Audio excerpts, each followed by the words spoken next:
Alors en 4 ans, tu as travaillé sur déjà une vingtaine d'opérations, Mm. notamment des très grosses pour des clients très connus du grand public, je pense à EDF ou à Air France. Oui. Si tu devais nous raconter une opération emblématique depuis que tu as débuté dans ce métier, ce serait laquelle? Je dirais que ce serait celle où j'ai le plus appris peut-être, ce serait celle de Forvia justement, l'augmentation de capital d'environ 700-800 millions d'euros en 2022. Pourquoi celle-là? C'est pas forcément par rapport à son montant. D'ailleurs, j'en avais fait des plus grosses, mais en fait, en ECM, c'est pas forcément parce que le deal est plus gros qui va être plus difficile ou plus qui va nous apprendre plus. J'ai pu faire des deals de très petite taille et qui m'ont appris beaucoup plus que des gros deals. Typiquement, le deal EDF de plus de 3 milliards, c'était très straightforward, il n'y avait pas beaucoup de choses à faire.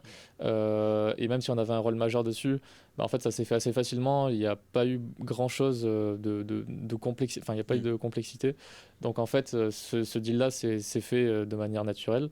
Tandis que celui de Forvia, déjà sur Peut-être ce. tu peux rappeler ce que fait Forvia. Alors, Forvia, c'est une entreprise dans le secteur auto, et plus précisément dans tout ce qui est composantes des autos. Donc, ils ont quatre grandes divisions et bah, ils font, entre guillemets, malheureusement actuellement partie de ce secteur qui est un peu déprimé Hmm. aujourd'hui.